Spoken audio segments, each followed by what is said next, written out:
comparado y luego el método histórico comparado, haciendo énfasis en algunos trabajos que tienen ustedes en la lectura complementaria. No los hemos puesto como obligatorios para no engordar demasiado la biblioteca, la literatura obligatoria del curso, pero son textos que por supuesto recomendamos leer, donde explicamos fundamentalmente en qué consiste la comparación como metodología. Yo sé que ustedes en metodología es probable que algo de esto hayan visto también, pero enfatizar que el método comparado en ciencia política tiene una larguísima tradición, es muy importante, y sobre todo es muy importante para poder ponderar, para poder evaluar y para ser más técnicos, para poder controlar afirmaciones empíricas respecto a teorías que en su enorme mayoría están vinculadas a los procesos macroestructurales, a la escala macro. Si volvemos, ¿no? Recuerdan de la unidad número 3, veamos el diagramita Baudon-Coleman, ¿no? Cómo lo macro y lo micro se vinculan, ¿no? Vamos de lo macro a lo micro, de lo micro a lo macro, y las relaciones macroestructurales, ¿no? En la unidad número 3 nos concentramos en teorías con la teoría de la elección racional a la cabeza que se montan en la dimensión micro, y ahora lo que vamos a observar son teorías que se sostienen fundamentalmente en la dimensión macro.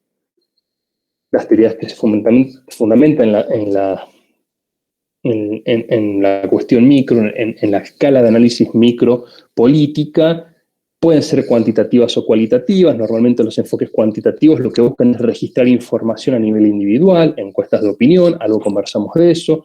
Desde el punto de vista cualitativo está todo lo que es la reconstrucción de las racionalidades o la reconstrucción de la interpretación de la acción que hacen los sujetos. Entonces ahí aparecía todo el universo de técnicas etnográficas y cuestiones similares, y también hay toda una tradición ya insertos en la teoría de la elección racional del uso de la teoría de juegos como un mecanismo metodológico para modelizar argumentos y contrastar y poder justamente avanzar en análisis metodológicos.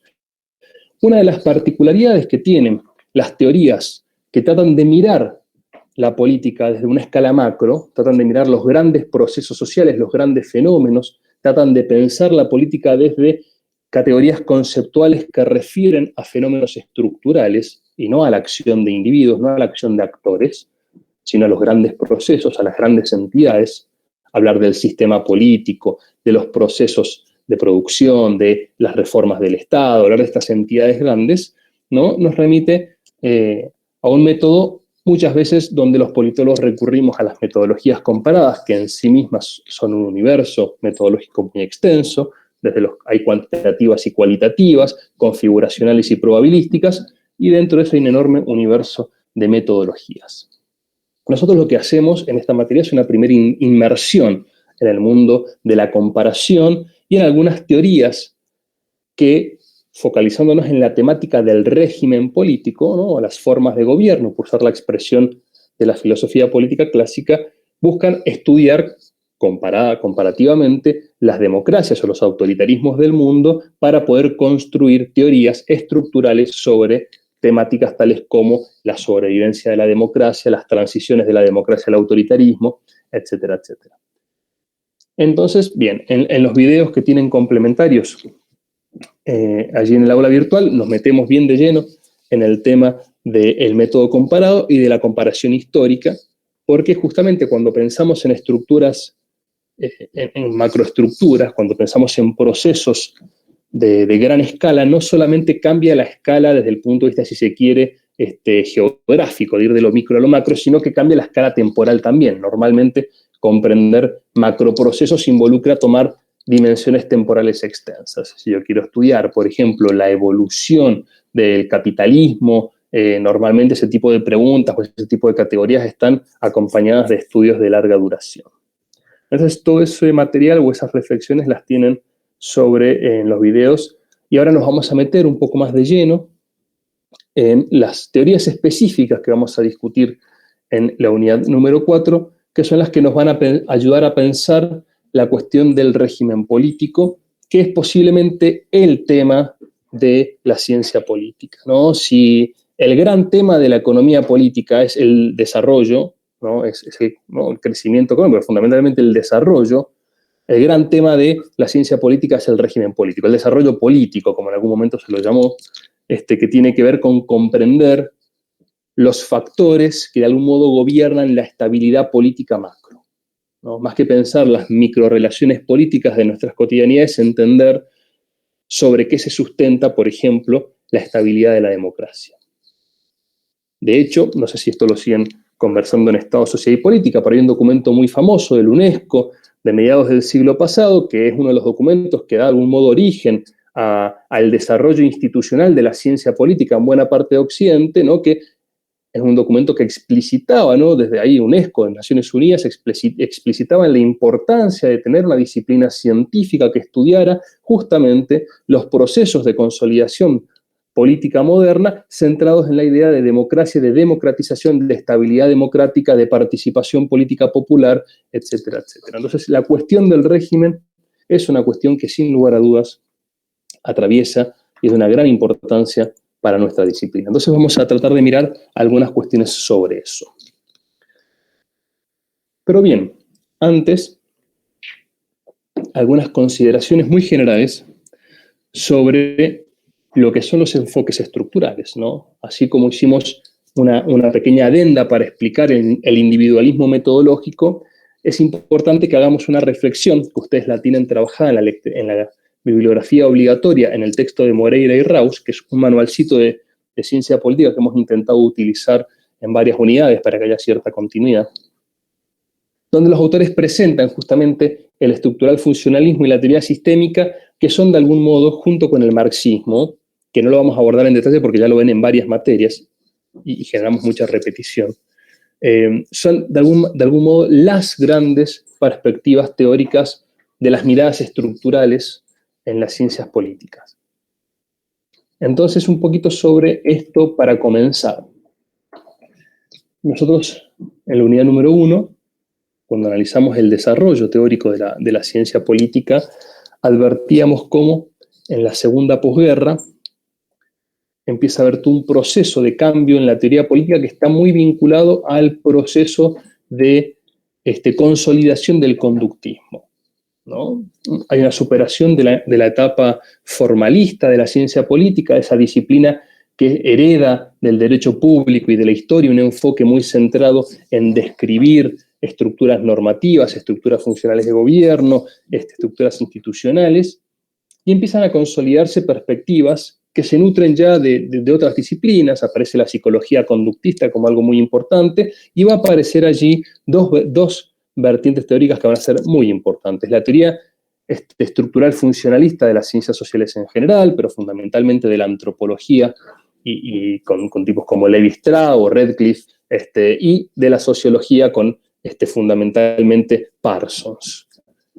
Por un lado, y por otro lado, muy vinculado al estructural funcionalismo, la teoría sistémica, que tiene un origen en la biología, pero que rápidamente se generaliza en todas las disciplinas de las ciencias, sobre todo ya en los periodos que podríamos identificar con la posguerra, mediados del siglo pasado, ¿no? Entre finales de los 40 y los 70, hay como una explosión de estos enfoques y hay un avance muy fuerte de las miradas estructurales, tanto marxistas, ¿no? De la mano de las escuelas altuserianas, por ejemplo, sobre todo en las tradiciones más vinculadas a las escuelas francesas, y más funcionalistas vinculadas a la escuela alemana, de la mano de Niklas Luhmann, y de la escuela anglosajona de la mano de Parsons. Pero básicamente es un momento del desarrollo teórico de nuestras disciplinas donde la cuestión de pensar grandes estructuras, de pensar en términos abstractos y cómo lo macro explica la conducta de los agentes, ¿no? Aparece esta idea de las personas como agentes más que como actores, ¿no? Recuerden la diferencia entre estos dos conceptos que tienen en un video de la unidad número 1, el video del glosario, ¿no? El actor es una persona a la que le imputamos mucha capacidad de acción, que los consideramos con mucha libertad de hacer. Es por eso que normalmente el actor es concebido por los enfoques individualistas metodológicos, porque justamente al centrarse en esa capacidad de agencia, su capacidad de actuar, de hacer, nos centramos en su potencia creativa y no tanto en las restricciones que tiene del entorno. Desde el punto de vista de las teorías estructurales, las personas son más bien agentes, o sea, son sujetos con una capacidad muy limitada de acción voluntaria e incluso, enfatizarán todas estas perspectivas, lo que las personas creemos que hacemos a título individual o motivados por nuestra propia voluntad no es sino la reproducción de estructuras sociales, sean culturales, sean económicas, sean ideológicas. Habrán muchas tradiciones distintas que enfaticen aspectos diferentes. Entonces nos encuentra esta época con la combinación de tres grandes marcos teóricos que van a ser centrales para comprender el tipo de explicación que se dan a nivel estructural, ¿no? Si volvemos al diagrama de Boudon-Coleman, esas relaciones que están arriba, entre lo estructural o eventualmente cómo desde lo estructural se baja a lo micro, se baja a los agentes para condicionarlos y para hacerlos comportarse de determinado modo, ¿no? Agentes que son en algunas de estas teorías simples autómatas, que no piensan, simplemente reproducen.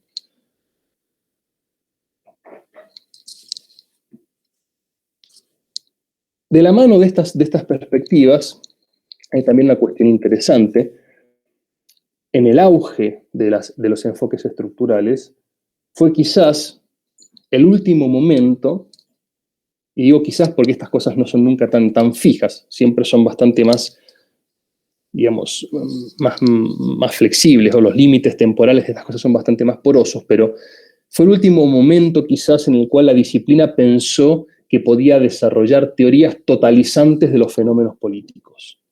Las últimas teorías que pensaron que podían explicar la totalidad de los fenómenos políticos relevantes, factibles de ser explicados por la ciencia, se agotaron acá, ¿no? La muerte de las teorías, la muerte entre comillas, ¿no? El progresivo deterioro o el progresivo abandono de los grandes enfoques estructurales vino de la mano con el abandono de la pretensión de la posibilidad de explicar las totalidades políticas y poder, por consiguiente, generar teorías absolutas sobre los fenómenos políticos.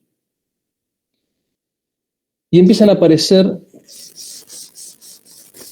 si alguien quiere hacer una pregunta. Perdón, escucho un micrófono. Y empieza a aparecer, ¿no?, que el objeto de estudio empiezan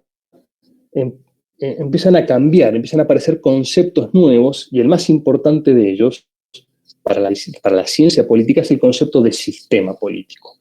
Lo que se explicaba desde una perspectiva estructural ya no era la acción de personas, como tratábamos de explicar en la unidad número 3.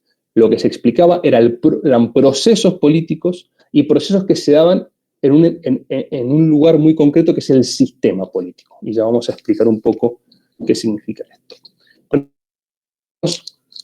En este contexto es la articulación de estos tres grandes esquemas teóricos.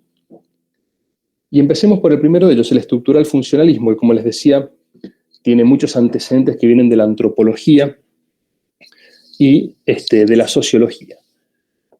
Y hay una idea de que las sociedades no son un rejunte, por decirlo en términos muy coloquiales, un rejunte de personas, son un rejunte de funciones sociales. O sea, cualquier sociedad mínimamente compleja, en cualquier asociación entre personas, más allá de la individualidad y de la personalidad de ellos, lo que hay son roles y funciones que ocupamos en esa sociedad, en esas organizaciones, en esas relaciones. Como personas que vivimos en sociedad, atravesamos en nuestra vida social una multiplicidad de roles y de funciones. Por ejemplo, aquí en nuestra interacción, yo estoy justo ocupando un rol docente y ustedes están ocupando un rol de estudiantes. Todos tenemos una serie de roles y de requisitos para participar en la sociedad, y esa sociedad, para poderse mantener de algún modo funcionalmente operativa, para mantenerse organizada y para poder sostenerse en el tiempo, requiere que ciertas funciones, que ciertas tareas sean realizadas por los miembros de esa sociedad.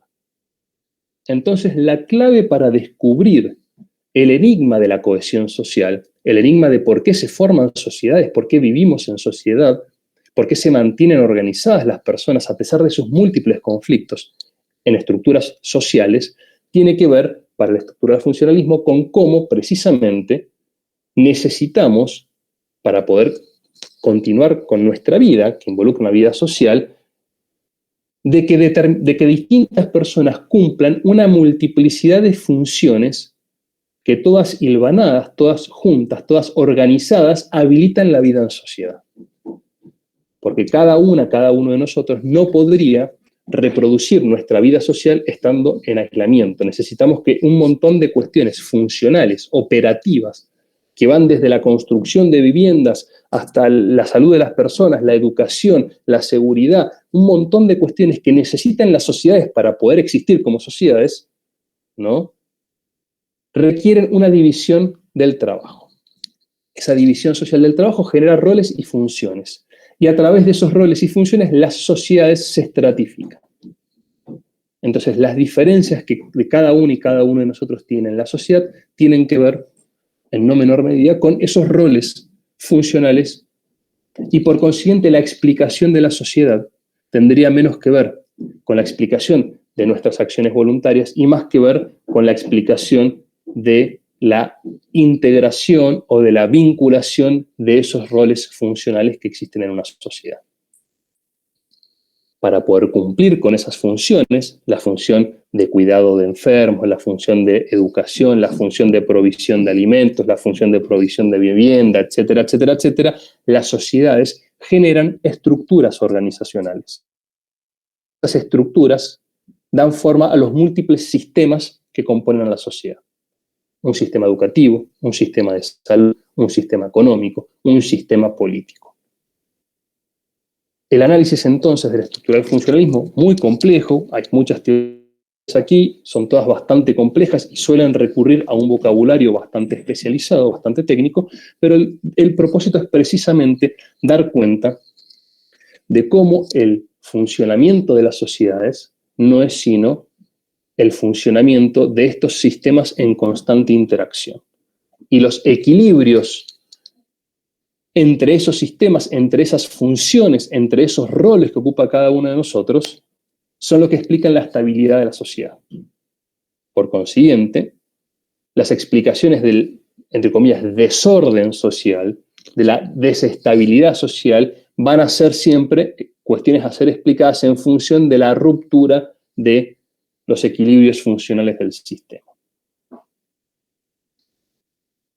Entonces, necesitamos que ciertas funciones se lleven a cabo para que la sociedad funcione.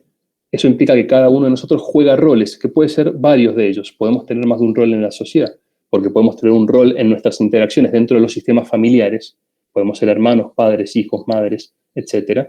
Podemos tener un rol en el sistema productivo, podemos tener un rol en el sistema económico, podemos tener un rol en el sistema político. Entonces, el análisis de la sociedad era el análisis de un equilibrio dinámico, pero un equilibrio, en fin, que mantenía cohesionada esa heterogeneidad, esa complejidad. Es por eso que una de las grandes acusaciones que se hacían, una de las grandes diferencias entre los estructuralismos de cuño marxista y los estructuralismos de cuño funcionalista, es que los estructuralismos funcionalistas eran de algún modo como tendientes a la idea de orden. Y toda su comprensión de la sociedad se basaba en una noción de orden, de equilibrio, que implicaba muchas veces, y en algunos autores esto es más claro que en otros, por ejemplo en Parsons o en Luhmann, una apuesta por el status quo, porque precisamente todo cambio era entendido como disruptivo. Desde el punto de vista de los estructuralismos marxistas, la clave está en comprender las crisis de esos sistemas estructurales, de esos sistemas funcionales, más específicamente de esos modos de producción que tenían contradicciones internas expresadas en el marco del capitalismo por la lucha de clases y por consiguiente era el conflicto el que explicaba la dinámica y no era el orden el que explicaba la dinámica. Pero la idea general es que efectivamente existen grandes estructuras funcionales que tienen requisitos organizacionales y esos requisitos organizacionales son los que explican el modo en el cual nuestra sociedad efectivamente se organiza y el lugar que ocupa cada una y cada uno de nosotros en ella. Nuestra voluntad como actores se diluye en esas estructuras o en esas cadenas de dependencia de las estructuras sociales. Dialogando esta forma de comprender la sociedad como grandes sistemas funcionales que se vinculan entre sí, que articulan entre sí, aparecía la idea de las psicologías conductistas. Trataba de dar cuenta de cómo la conducta de las personas es una conducta adaptativa a los estímulos del entorno. Entonces, en ese sentido, el vínculo, ¿no?, la pauta que conectaba la explicación de los grandes sistemas con la conducta observable, individualizada de cada uno y cada uno de nosotros, era cómo justamente nuestra conducta lo que hacía era reflejar los estímulos que el sistema generaba sobre nosotros para hacernos comportar de determinado modo. Estímulos que pueden ser simbólicos, que pueden ser materiales, que pueden ser represivos, que pueden ser coercitivos, que pueden ser de una multiplicidad de factores. Pero justamente hay de algún modo, en términos causales, hay una preexistencia de las estructuras funcionales que generan un sistema de estímulos y de condicionamientos sobre cada uno y cada uno de nosotros que explican nuestra conducta. Entonces, la explicación de nuestra conducta es en referencia, entonces, a esos requisitos funcionales. En ese sentido, las explicaciones de la conducta de los sujetos estaba referida a identificar la pauta que conectaba esa conducta con los requisitos funcionales del sistema. Entonces, no nos comportamos como nosotros decimos o queremos o deseamos, sino que lo que decimos, pensamos y deseamos es un requisito del sistema que nos hace creer, entre comillas, que deseamos eso, ¿sí?, a través de esos mecanismos de condicionamientos múltiples. En este contexto de discusión, que por supuesto habilita una multiplicidad de teorías muy interesantes y una enorme cantidad de teorías conspirativas de todos los gustos que se las puedan dar, ¿no? Pensemos que aparte, estas teorías son teorías desarrolladas en Occidente, en lo que hoy llamaríamos el primer mundo occidental, que ni más ni menos viene de atravesar el fenómeno totalitario. De la mano del fascismo, del nazismo, está observando el fenómeno totalitario en el desarrollo del sovietismo y está observando también los múltiples mecanismos a través de los cuales el capitalismo liberal en Occidente está también generando una multiplicidad de mecanismos para tratar de efectivamente condicionar, manipular la conducta de las masas, la conducta de las personas en todo el mundo. O sea, son autores que están pensando en un contexto muy particular, donde el totalitarismo, que sería la expresión más cabal de cómo justamente los requisitos funcionales de una sociedad llevan a la reproducción de un sistema que elimina cualquier tipo de, si se quiere, capacidad de agencia por parte de las personas, que somos simplemente eslabones de esa maquinaria social. Era un recuerdo muy latente, estaba allí, estaban lidiando, estaban viviendo en esos entornos totalitarios, y aparecía también toda la efervescencia de, inspirado en este tipo de lecturas sobre el orden social, la posibilidad de redireccionar los mecanismos funcionales del sistema hacia sociedades absolutamente nuevas, vinculado, por supuesto, a la lucha revolucionaria ya en clave marxista. Este es el contexto político donde estas teorías empiezan a tener sentido, ¿no? Esta idea de sociedades que nos controlan, que nos dominan, aparece, no es para nada menor, el desarrollo de la televisión, la propaganda. Los nazis habían desarrollado con una sutileza y por momentos sutileza, por momentos bastante vulgaridad, mecanismos para poder de algún modo condicionar o manipular las mentes, si se quiere, o intentar hacerlo, y por consiguiente estaban muy latentes todas estas experiencias políticas que daban mucho sentido a estas teorías que luego empezaron a ser muy cuestionadas y progresivamente fueron debilitándose, pero existen hasta el día de hoy, por supuesto. ¿Cómo, perdón?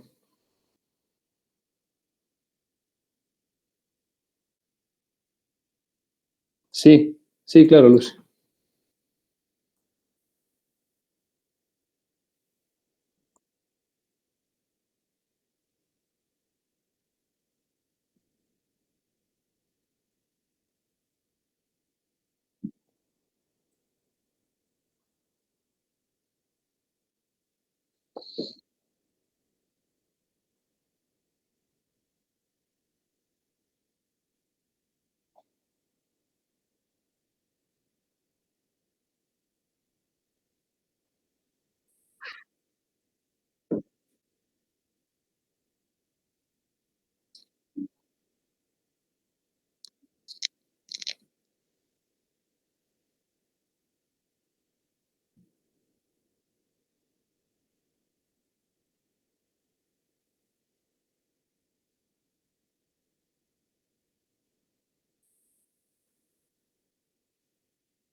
Ujú.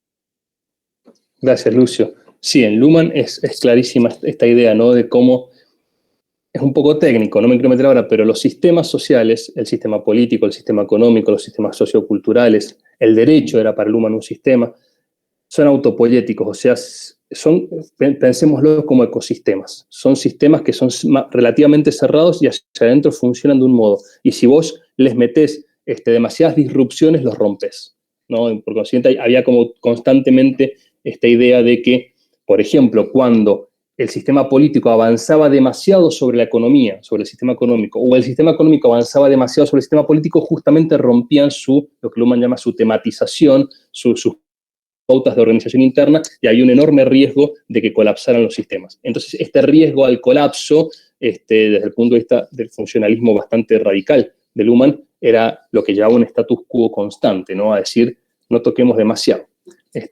Incluso Luhmann veía un enorme riesgo en el estado de bienestar europeo, porque decía justamente que la política había desbordado la capacidad del Estado, el Estado se involucraba cada vez más en dimensiones de la sociedad que no estaban vinculadas con lo que él consideraba las particularidades del sistema político, y eso iba a llevar a un colapso. Entonces explicaba el colapso del estado de bienestar desde ese lugar. Pero entonces, una vez más, quiero insistir en el contexto, un contexto de totalitarismo, es un contexto donde aparte se desarrollan muchas de las grandes obras de ciencia ficción que están basadas en una idea totalitaria de la sociedad, ¿no? Todo esto está muy, muy en boga y es muy fuerte. Por izquierda y por derecha aparecían en todo el espectro ideológico esta idea de que habían grandes mecanismos sociales de dominación que parecían por momentos imposibles de doblegar. En ese contexto se empieza a desarrollar la teoría sistémica en la ciencia política, que va a meter elementos bastante más dinámicos de lo que normalmente pensaba el estructural funcionalismo, porque va a tratar de entender el sistema político desde el punto de vista del proceso político, o sea, de cuál es el proceso que en sociedades demoliberales explicaban el funcionamiento de la política que observábamos cotidianamente. Van a partir de esta idea de cuño estructural funcionalista, de que hay muchos sistemas dentro de la sociedad, hay un sistema económico, hay un sistema cultural, y van a considerar que hay un sistema político. El autor que va a hacer los aportes más importantes, en ese sentido, es un autor canadiense que es David Easton, con su concepto de sistema político, que va a ser muy importante para toda la tradición de la ciencia política. Incluso al día de hoy, si ustedes van y compran manuales de ciencia política, la perspectiva histoniana, ¿no?, del sistema político sigue estando muy latente. La teoría sistémica ha evolucionado mucho desde esta época. Hoy es bastante diferente, pero hay un núcleo duro que sigue existiendo, por eso es importantísimo comprenderlo. La idea de proceso político, como lo explica la teoría sistémica, sigue siendo muy importante para nuestra disciplina. Lo que le interesa pensar a Easton es que, a pesar de lo que sostenían Luhmann y compañía, lo que él observaba en las sociedades demoliberales, ¿no?, las sociedades democráticas liberales, por ejemplo, su Canadá, o los Estados Unidos, o algunos países europeos, y progresivamente cada vez más países latinoamericanos, era que eran sociedades que mantenían estable o relativamente estable el modo de organización política, pero que no obstante, en poquitas décadas, habían vivido y habían, de algún modo, si se quiere, entre comillas, sobrevivido esos sistemas políticos, dinámicas de cambio increíblemente aceleradas. Decía Easton, vivimos en sociedades que cambian todo el tiempo, pero el sistema político, en sus definiciones fundamentales, parece adaptarse a esos cambios y no parece cambiar demasiado. Era un sistema político que podía aceptar una, por decirlo en términos muy sencillos, una política económica muy expansiva o muy restrictiva. Podía girar a la izquierda o girar a la derecha. Podían ir a la guerra y perder guerras y seguir existiendo.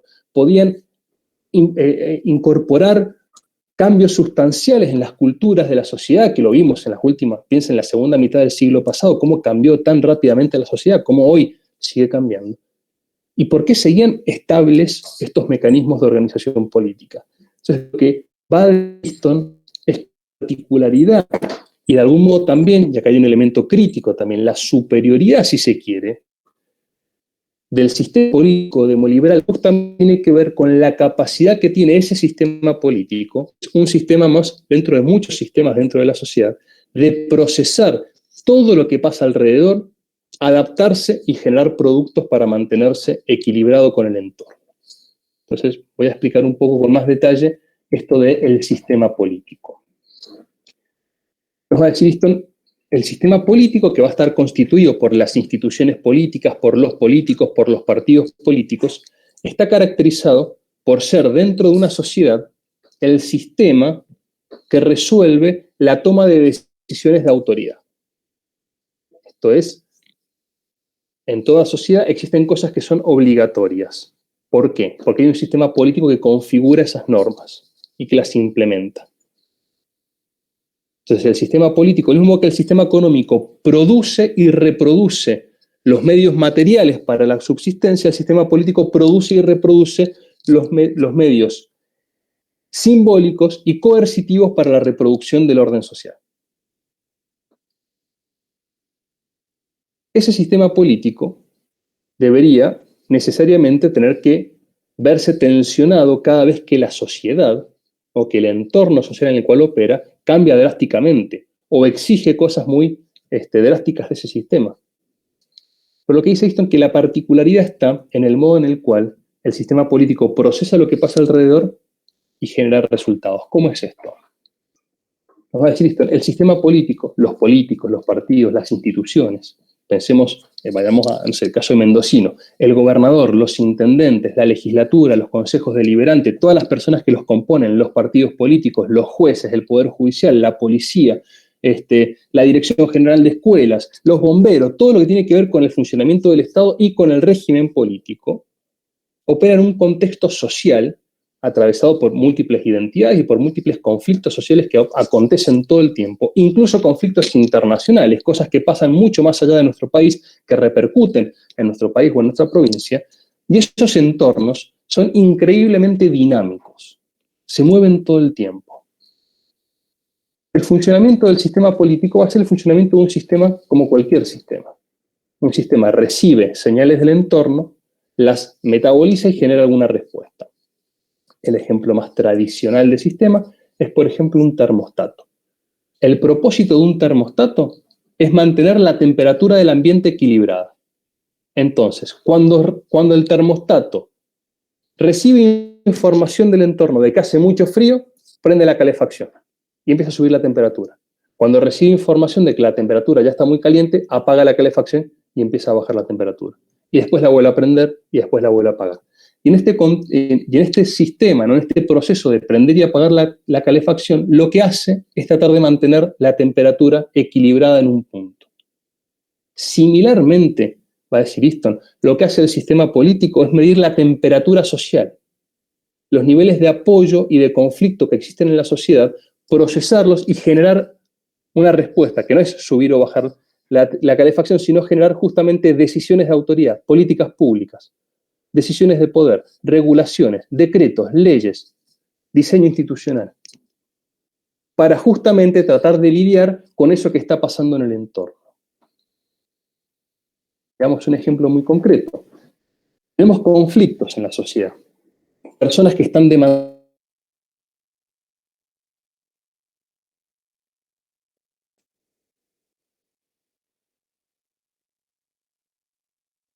Se cortó, profe.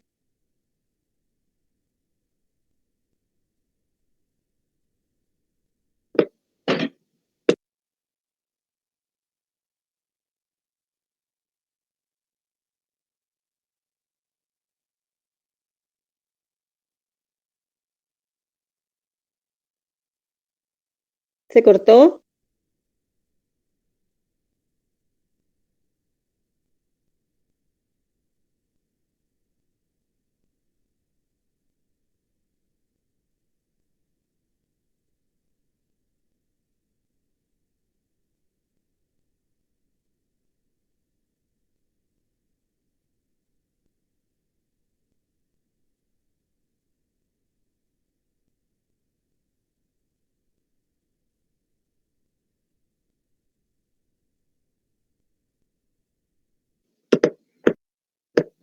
Che, Telegram también se cayó o sigue, o ese sí anda bien.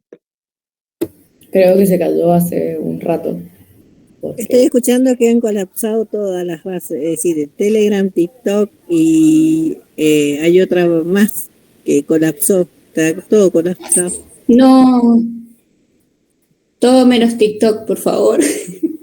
Mientras funcione Twitter, chicos. Twitter también anda. Twitter anda. Obvio. O sea, lo básico anda, lo importante.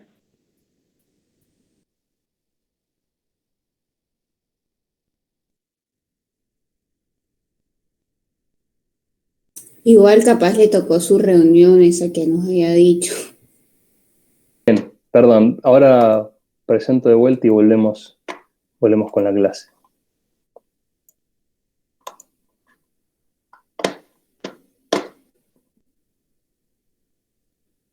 Bien, entonces decíamos, no sé si la parte del termostato se alcanzó a escuchar. Sí, profe, eso sí se escucha. Sí, profe. Perfecto. El ejemplo del termostato es un ejemplo clásico de un sistema. Un sistema es algún tipo de mecanismo que reacciona frente a los estímulos del entorno y genera una respuesta.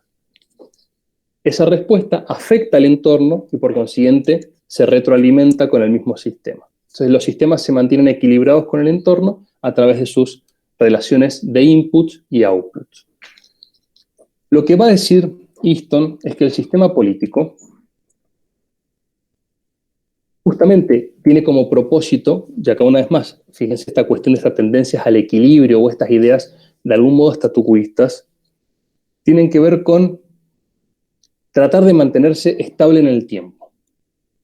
El sistema político va a recibir constantemente demandas, amenazas del entorno, pero también apoyos.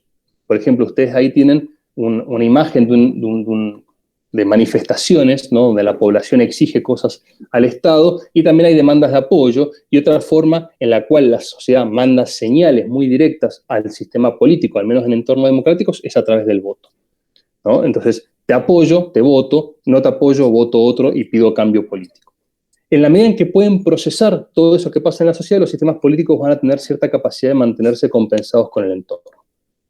Hay un ejemplo que para mí es muy claro de sistema político que tiene que ver con el famoso movimiento piquetero en la Argentina. En la década del 90, luego de las privatizaciones de YPF, empezaron a aparecer algunos problemas con trabajadores que habían sido puestos, por supuesto, en paro, despedidos después de los procesos de privatización, que exigían algún tipo de compensación por parte del Estado por haberse quedado sin empleo. Esto es más complejo, pero la historieta de Villiquen es esta, ¿no? Y empiezan a haber levantamientos en Plaza Wilcún y en el Cutralcó, sobre todo en el sur, en Neuquén, en zonas donde justamente era muy importante la presencia de YPF y la generación de estos despidos generó mucho malestar. Estas personas empezaron a activar sus repertorios de protesta porque no eran suficientes como para que su voto cambiara demasiado, entonces pasaron a la acción directa. Y una de las manifestaciones de acción directa fue el corte de rutas. Empezaron a aparecer las primeras expresiones allí de lo que luego va a ser el movimiento piquetero, esta idea de que cortamos rutas para llamar la atención del gobierno, para exigirle al gobierno, para demandar algo del gobierno. En ese contexto, ¿el gobierno qué hizo?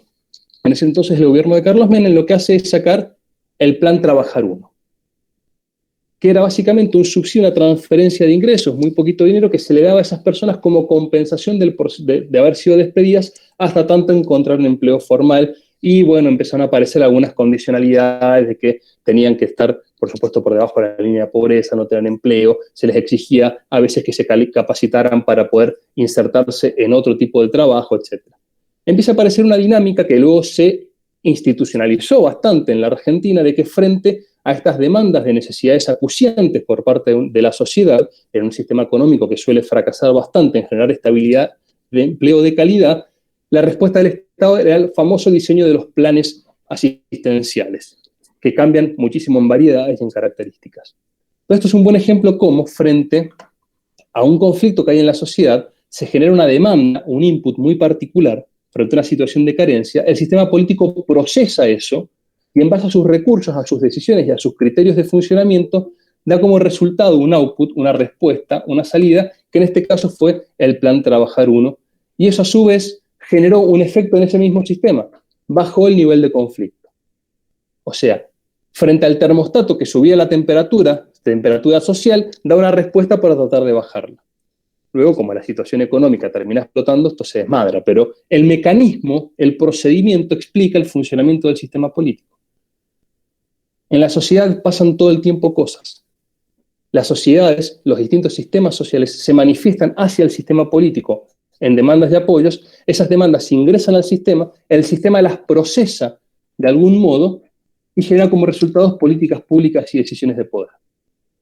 En la medida en la que el sistema político es eficiente en realizar ese proceso y logra mantenerse compensado con el entorno, o sea, logra bajar las presiones del entorno sobre el sistema se adapta. Muchas veces esa adaptación puede implicar una modificación del mismo sistema.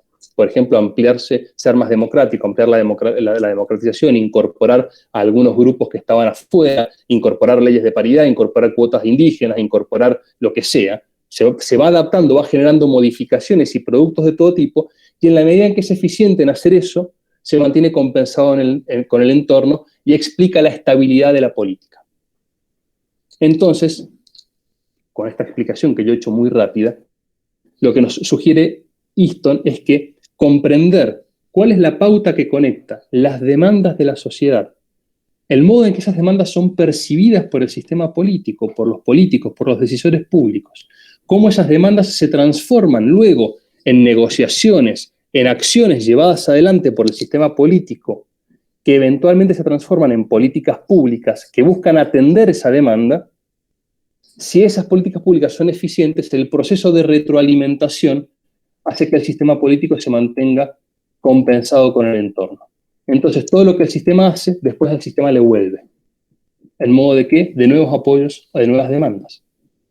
Si la respuesta que da el sistema es satisfactoria, la demanda baja y se transforma en un apoyo, porque yo resolví un problema. Si la respuesta es ineficiente, las demandas crecen y eventualmente ponen en riesgo la estabilidad del sistema. Entonces, comprender este proceso de estabilidades y desestabilidades, de equilibrios y desequilibrios vinculados a la relación de inputs, procesamientos y outputs, ¿no? Decisiones públicas que buscan bajar la temperatura social, entre comillas, era comprender el proceso político fundamental de las democracias. Es por eso que comprender la política de las democracias, o mejor dicho, comprender el sistema político en las democracias implicaba comprender cómo se organizaban y se manifestaban las demandas y los apoyos, o sea, los movimientos sociales, los sindicatos, los empresarios, toda forma de organización social que puede imponer demandas o exigir presiones sobre el sistema político. La comprensión del funcionamiento interno del sistema, o sea, el sistema institucional, el funcionamiento del Estado, el régimen político, el régimen electoral, los partidos políticos, las relaciones internas entre ellos. Y por último, comprender los resultados del sistema político, comprender las políticas públicas, los efectos de las políticas públicas y los efectos de la legislación y las decisiones de autoridad, para por último comprender cómo esas políticas públicas afectan en un sistema de retroalimentación a esas demandas. Es comprender todo ese proceso, es comprender la política, o es mejor dicho, comprender el sistema político, que para este enfoque es lo mismo que comprender la política. Entonces, el análisis político para el enfoque sistémico es el análisis del funcionamiento del sistema. ¿Alguna duda? ¿Algún comentario?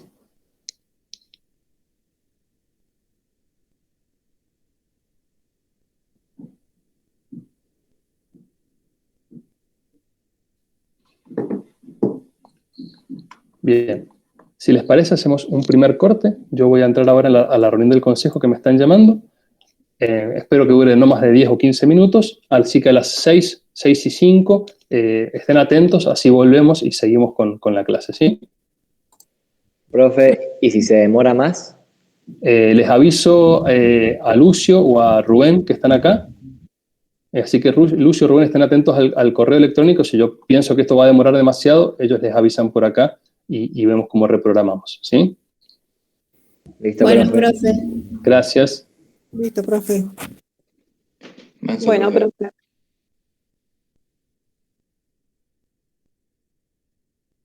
Che, una pregunta, perdón, ya que no anda WhatsApp. Eso, Juanma, charlemos. ¿Alguien tiene el programa de Relaciones Internacionales y de Instituciones del Derecho de 2019? Yo creo que impreso, yo creo que lo tengo. Bueno, me sirve, lo puedo escanear y pasarlo a digital. Si me lo puedes acercar el jueves, si alguien me lo puede acercar. Ay, joya, lo tenés digital. Entonces tiene mucho que ver con analizar el proceso político. Esto es el proceso a partir del cual efectivamente se deciden las políticas públicas, se toman decisiones de autoridad en una sociedad y al hacerlo, la relación entre ese sistema político con el resto de la sociedad y con los otros sistemas, económico, cultural, etcétera, dependiendo de las teorías, son cuáles son los sistemas que se observan, se mantiene equilibrada en el tiempo. En ese punto, lo que era interesante del planteo de Easton y que logró adhesiones muy extensas en nuestra disciplina, es que a través de esta noción muy simple, yo la he simplificado un poco, tiene muchas más especificidades, porque Easton, por ejemplo, clasifica todos los distintos tipos de ingresos, ¿no? Cuáles son los tipos de demanda, distintos tipos de apoyo, clasifica los outputs también en los distintos tipos de políticas en base a cuál es la incumbencia particular de cada una de ellas, cada una de las decisiones. Pero lo cierto es que en un esquema muy general que en principio lo que permitía era observar,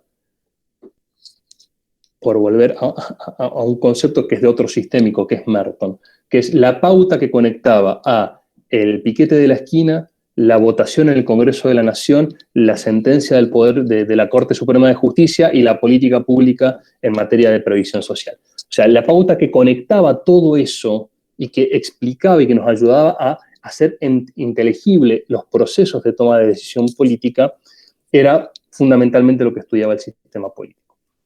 Entonces,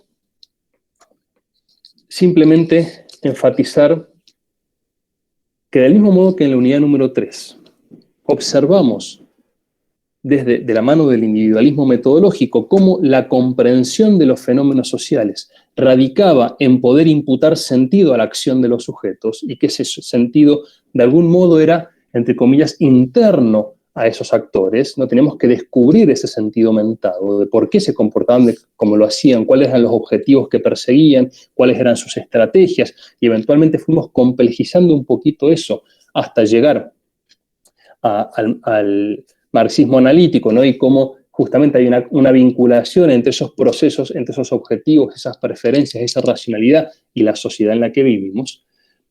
Una manera alternativa de tratar de abordar los fenómenos políticos tenía muy poco que ver con observar personas particulares y mucho más que ver con observar procesos y observar relaciones de tipo macro que iban explicando los acontecimientos que íbamos observando, bajo la clave de tratar de comprender la estabilidad o la inestabilidad de esos sistemas políticos.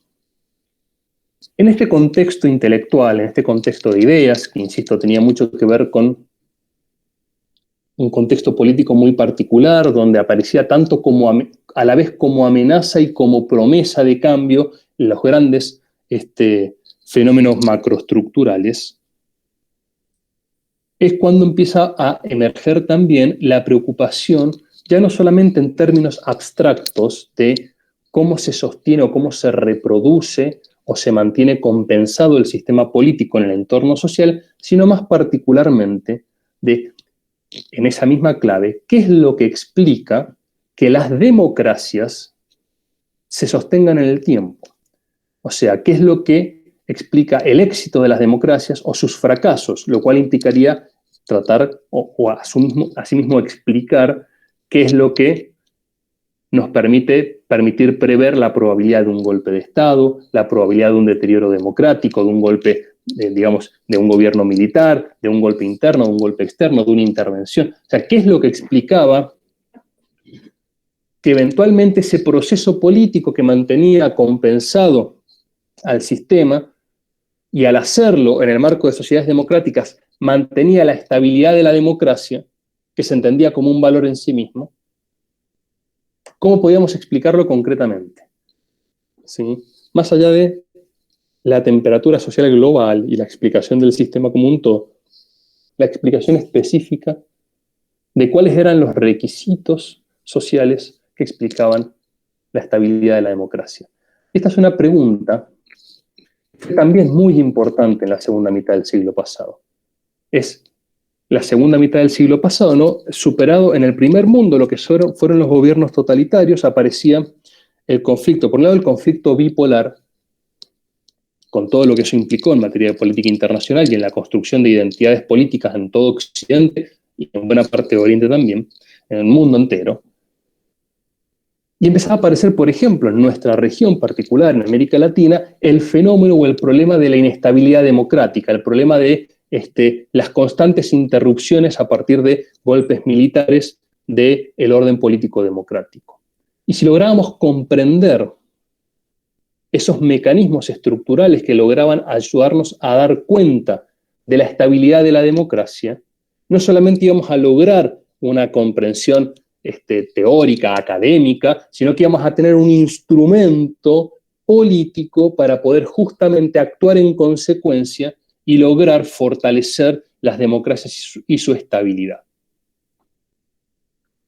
Entonces, la pregunta que va a estar circulando en buena parte de esta literatura, que nosotros vamos a ver dos textos, uno clásico de Lipset y uno más moderno, que ponen en cuestión varias cosas, que es de Pérez Liñán y de May Waring, que también tienen un video en el aula virtual de estos autores explicando este trabajo, es si existe tal cosa como requisitos sociales para la democracia. Esto es, si en esta idea de requisitos, justamente, en esta idea de sistemas sociales, de funcionalidades, de estructuras que de algún modo tienen que vincularse para sostenerse en el tiempo, existe algún tipo de relación o correspondencia macro entre la estabilidad de la democracia y otros factores de la sociedad.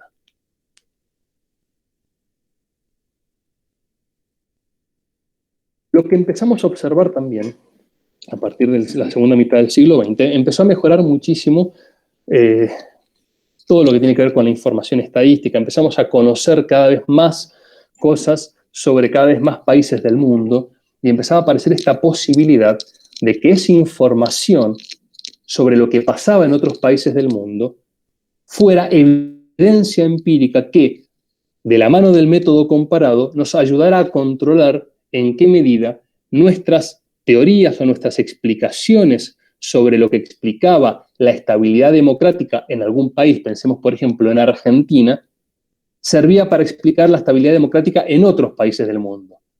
O si, por el contrario, al utilizar el método comparado como un criterio de control, nos dábamos cuenta que nuestras teorías o nuestras explicaciones contingentes sobre la democracia, por ejemplo en Argentina, no explicaban nada más allá de posiblemente ese caso. Empiezan a aparecer varias teorías. Una de las más famosas, que es la que vamos a desarrollar ahora, que es la teoría de la modernización, es una teoría que básicamente nos decía, sí, hay requisitos para que las democracias se establezcan.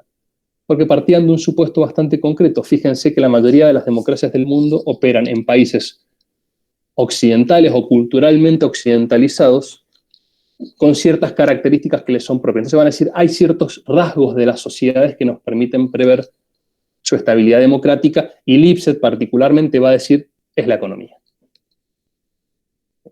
Ese termómetro social que el sistema político está midiendo todo el tiempo para mantenerse compensado con el entorno, traducido a la estabilidad del régimen democrático, tiene mucho que ver con la capacidad efectiva de la economía de llevar adelante procesos de modernización productiva que afectan a toda la sociedad.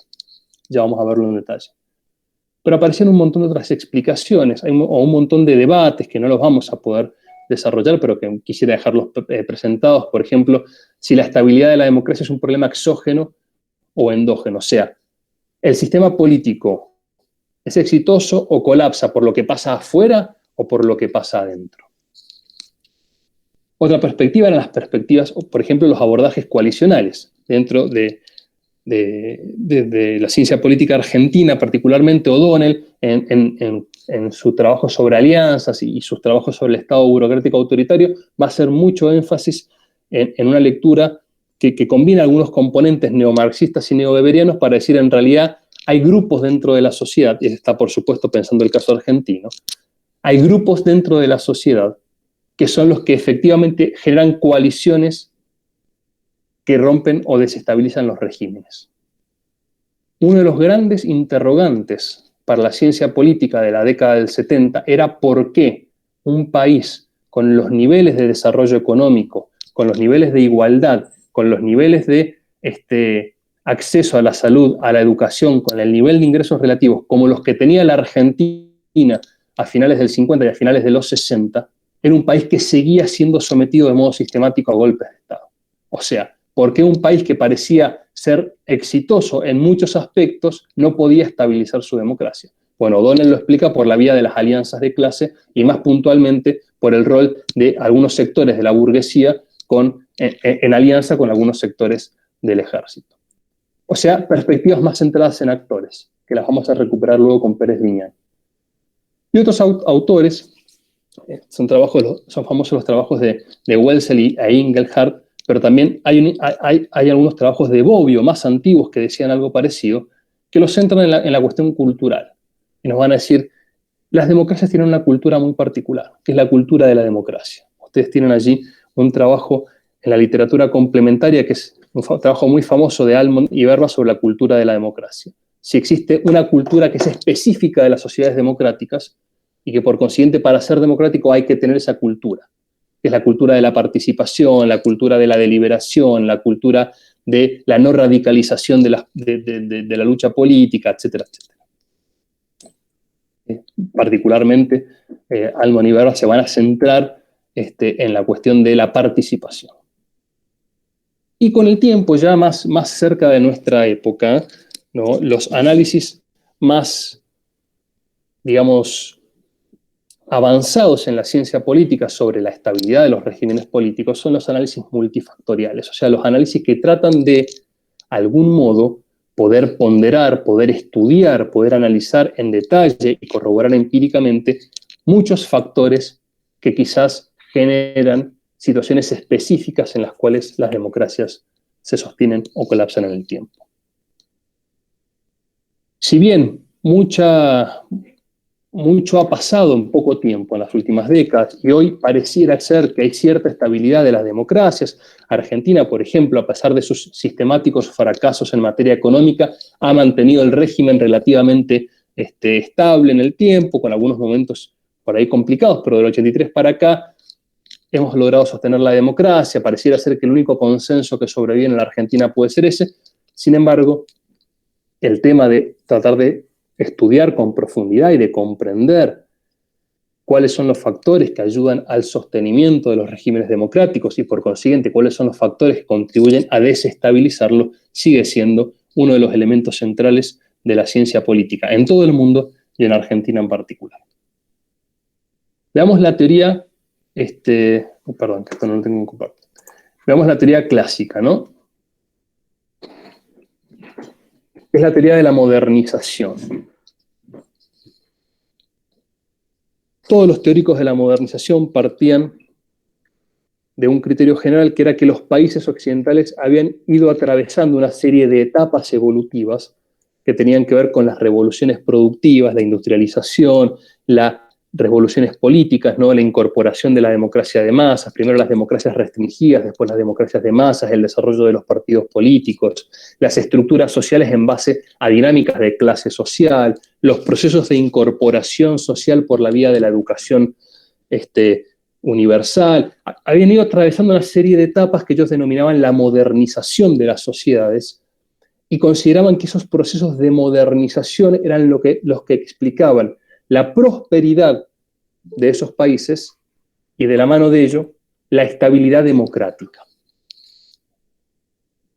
El punto de partida es tratar de considerar entonces cuáles aspectos, o qué aspectos, mejor dicho, externos al sistema político permiten explicar que las democracias sean prósperas, o sea, que las sociedades eventualmente puedan volverse democráticas y una vez hecho esto puedan sostener la democracia en el tiempo.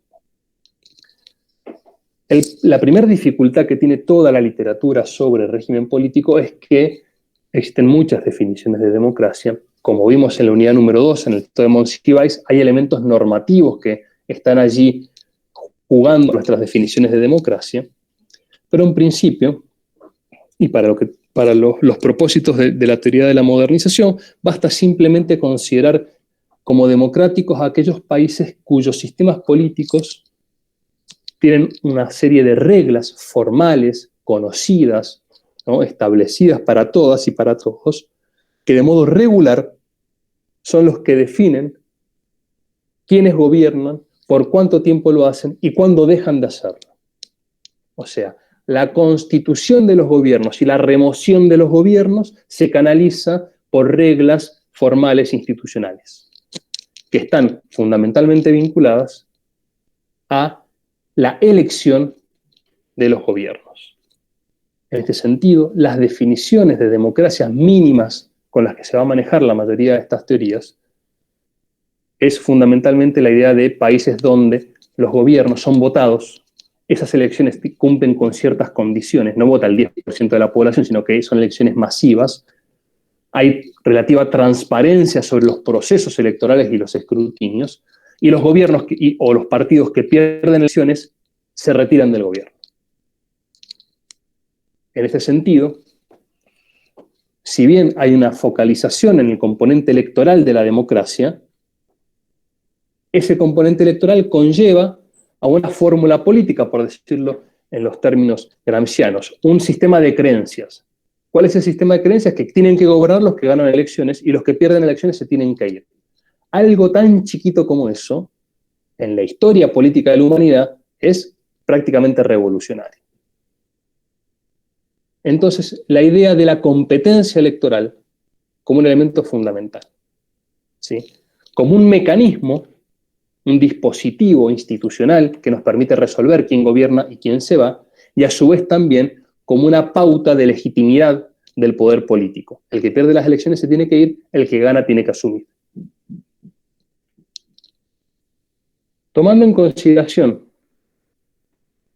esa definición, que ustedes cuando vayan al texto van a ver cómo se desarrolla con mayor detalle, pero una definición mínima de democracia, porque si nos ponemos muy sofisticados en que una democracia tiene que tener, y le empezamos a imputar por cuestiones normativas un montón de aspectos, nos vamos a dar cuenta que en la historia de la humanidad han existido 2 o 3 democracias y por pocos años. Entonces, era necesario para poder abordar en una comparación más sistemática una mirada un poco menos exigente de la democracia. Y para poder analizar estos requisitos sociales de la democracia, para poder de algún modo correlacionar la estabilidad de la democracia con un montón de características de las sociedades, su cultura, los niveles de instrucción, el desarrollo económico, el PBI per cápita, si tienen inflación o no tienen inflación, si las fuerzas armadas son tales o cuales, cuál es el nivel de delito, un montón de cosas de la sociedad. El método privilegiado por buena parte de esta literatura es el método comparado, y dentro del método comparado, el método comparado cuantitativo, ¿no?, que tiene una base conductista, que es básicamente tratar de hacer, ustedes esto lo han visto en estadística, si no, díganmelo porque lo voy a tener que explicar en su momento, regresiones estadísticas que permitan correlacionar las variables de la estabilidad democrática con otras variables de la sociedad. O sea, tiene que haber una relación entre la estabilidad de la democracia en la historia de todos los países democráticos y otras variables sociales que podrían explicar esa estabilidad democrática. Ahora bien, como estamos hablando de fenómenos sociales, nos va a decir Lipset, no hay que esperar que esa correlación sea un índice de Parsons de 1, no tiene que ser ninguna correlación muy fuerte porque no existen las correlaciones absolutas en los fenómenos sociales, pero sí tiene que haber una correlación, ¿sí? Si yo digo, por ejemplo, que lo que desestabiliza la democracia es la inflación, supongamos que yo tengo esa hipótesis, yo tengo que observar que siempre que la inflación sube más arriba de determinado número, y bueno, después hay problemas en esa democracia. Esa relación tiene que existir, puede ser imperfecta, puede darse con demoras, con retardos, puede ser que sube la inflación y un par de meses después hay problemas, o digamos, puede ser que en algunos casos no se dé, pero en la mayoría de los casos sí tiene que darse, ¿sí? El sistema político, dice Lipset, siguiendo a Easton y a toda la teoría del sistema político, es relativamente autónomo, entonces no necesariamente lo que pasa afuera inmediatamente afecta y la correlación es perfecta. Pero tiene que haber una correlación. También tiene que haber lugar para entender, nos dice Lipset, que en los fenómenos sociales muchas veces los factores explicativos son contingentes. O sea, muchas veces puede acontecer que lo que rompe un régimen político, lo que desestabiliza una democracia, es un factor contingente que no tiene por qué repetirse en otros países.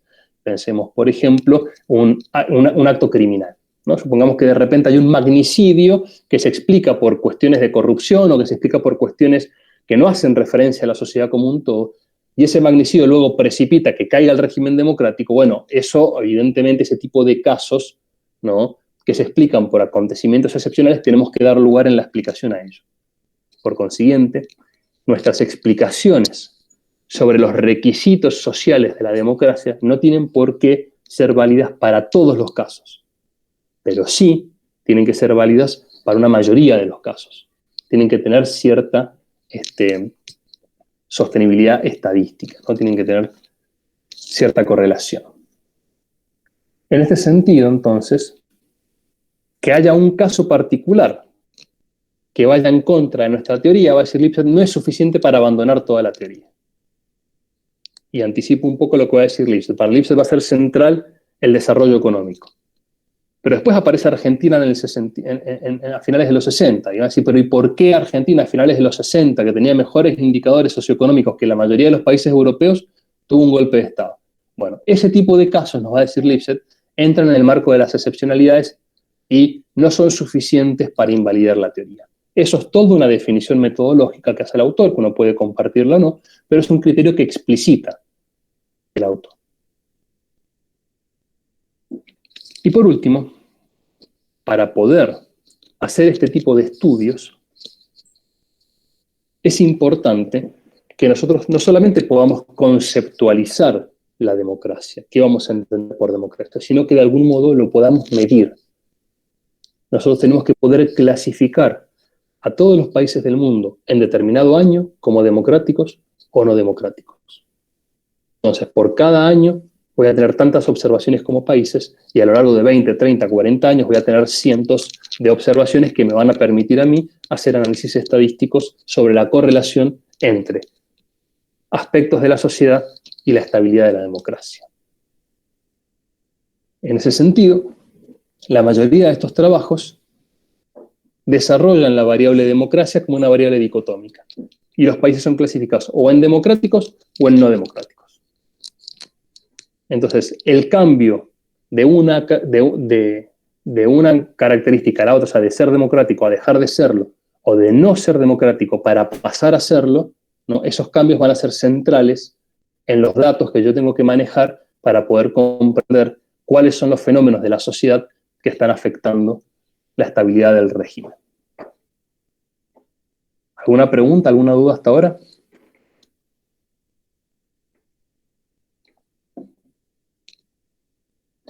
Bien. No, profe.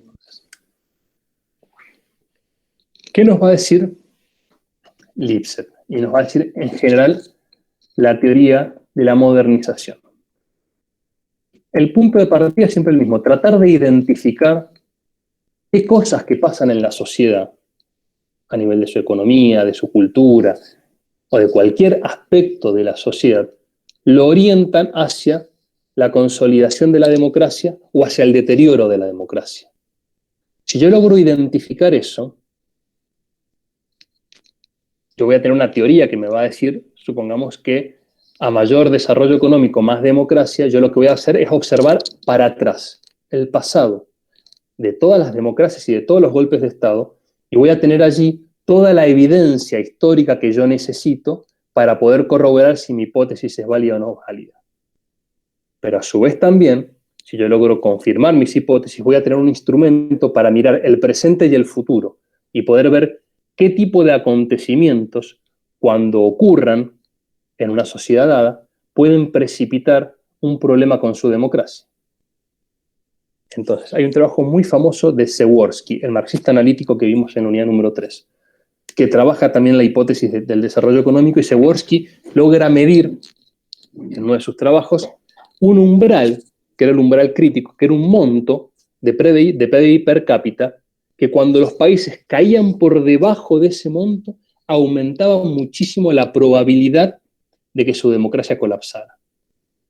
Esto, por supuesto, no es una ley como la ley de la gravedad, no es una ley del universo físico. Lo que hace Przeworski es mirar el pasado y decir, yo hago estudios estadísticos y todos los países que cayeron por debajo de este nivel de Producto Bruto Per Cápita, luego tuvieron con tanta probabilidad Estado. Entonces, al mirar eso en el pasado, al poder cuantificarlo, al poder darle cierta sistematicidad a la evidencia que estamos observando del pasado de las democracias en el mundo, podemos pensar algunos acontecimientos que nos permitirían explicar la estabilidad del régimen y, por consiguiente, mirar a futuro qué factores pueden ponerlo en riesgo.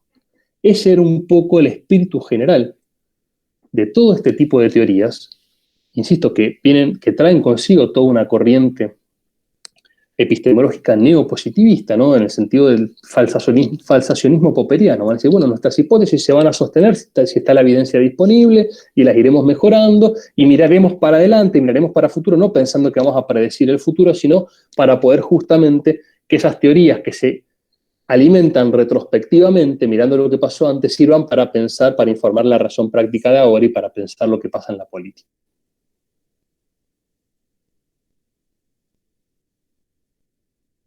¿Cuál va a ser el argumento concreto de Lipset? Desde la teoría de la modernización, lo que nos va a decir Lipset es que existe una relación muy fuerte entre desarrollo económico y democracia. ¿En qué sustenta esta afirmación? Él va a tomar, creo que eran 60 y algo en el primer estudio, fueron 76 países durante 20 o 30 años. A cada uno de esos países, en cada año los va a clasificar como si eran democráticos o no democráticos. Va a crear una base de datos y a esa base de datos para cada país, para cada año, le va a agregar información sobre distintos aspectos de esa sociedad. Y lo que él va a observar es que la mayoría de los países democráticos son países que normalmente clasificamos como países desarrollados y que la mayoría de los países desarrollados son países democráticos.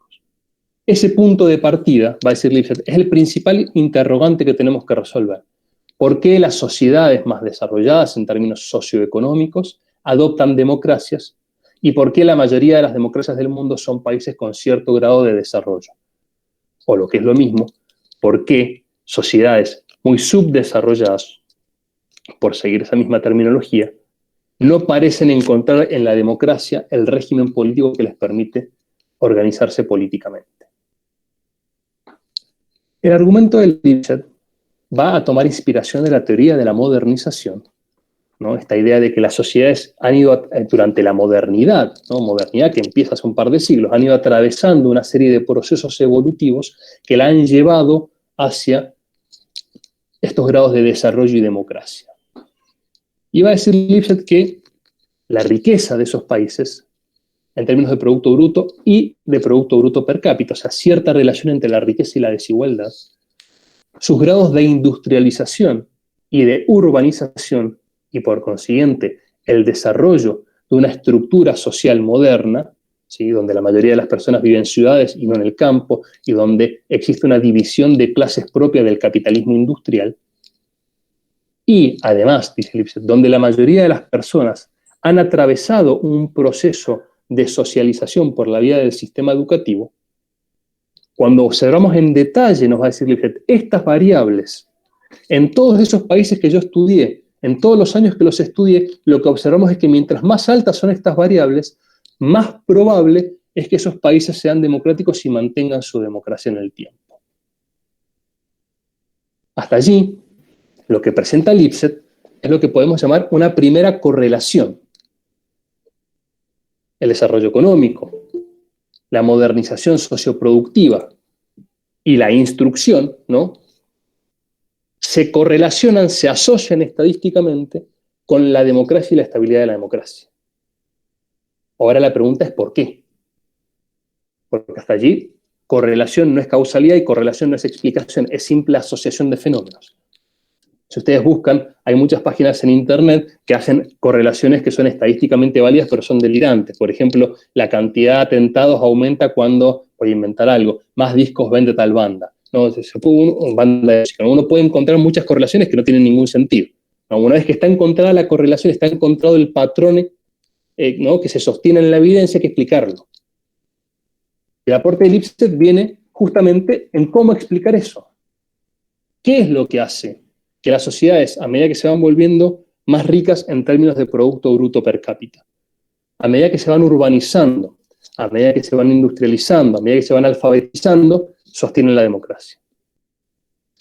Y el argumento de Lipset va a ser un argumento compuesto con varias características, pero que interesantemente va a tener mucho que ver con la lucha de clases. Recurre en este sentido a un concepto de tradición marxista, aunque él no sea marxista y trabaje más bien en un enfoque estructural funcionalista.